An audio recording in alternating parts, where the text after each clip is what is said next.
விஜய் வார்த்தையில் அகந்தை அதிகமாக உள்ளதாக தமிழக சட்டப்பேரவை சபாநாயகர் அப்பாவு கடுமையாக விமர்சித்துள்ளார். தமிழ்நாட்டில் சட்டமன்ற தேர்தல் அடுத்த ஆண்டு நடைபெற உள்ளது. இதற்காக திமுக, அதிமுக, தேமுதிக, நாதக கட்சிகள் தமிழகம் முழுவதும் சுற்றுப்பயணம் மேற்கொண்டு மக்களை சந்தித்து பரப்புரை மேற்கொண்டு வருகிறது.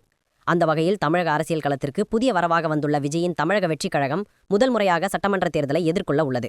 கட்சி தொடங்கிய நாளிலிருந்து அறிக்கை மூலமாகவும் காணொலிகள் மூலமாகவும் தனது கருத்துக்களை தெரிவித்து வந்த தமிழக வெற்றிக் கழக தலைவர் விஜய் கடந்த செப்டம்பர் மாதம் 13ஆம் தேதி திருச்சியிலிருந்து தனது பரப்புரையை விஜய் தொடங்கியுள்ளார். இந்த பரப்புரையானது 98 நாட்கள் நடைபெறவுள்ளது. குறிப்பாக வார சனிக்கிழமை நாட்களில் மட்டும் இந்த பரம்பரை மேற்கொள்ளப்பட்டு வருகிறது. அந்த வகையில் 2வது கட்டமாக நாகை மற்றும் திருவாரூர் மாவட்டத்தில் விஜய் பரப்புரை மேற்கொண்டார். அவருக்கு உற்சாக வரவேற்பு அளிக்கப்பட்டது. இதனைத் தொடர்ந்து மக்களிடையே பேசிய அவர் திமுக அரசை கடுமையாக குற்றம் சாட்டினார். திமுகவின் கோட்டையாக இருக்கும் திருவாரூர் மாவட்டத்தில் அடிப்படை சாலை வசதிக்காக இல்லை என்று கூறினார். வரும் சட்டமன்ற தேர்தலில் திமுகவிற்கும் தவகவிற்கும் தான் போட்டி என்று கூறினார். மேலும் முதல்வர் ஸ்டாலின் தனது சொந்த தொகுதியை கண்டு கொள்ளாமல் கருவாடாகியுள்ளார். இந்த அரசை நான் ஒரு நம்பிக்கையோடு பார்த்தேன். ஆனால் இன்று நடப்பதை பார்க்கும்போது ஒரு காமெடியாக இருக்கிறது.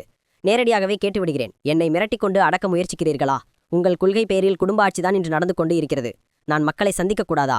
அவர்களோடு பேசக்கூடாதா? அவர்களது குறைகளை கேட்கக்கூடாதா? அவர்களுக்கு குரலாக இருக்கக்கூடாதா? இது உங்கள் எண்ணமா?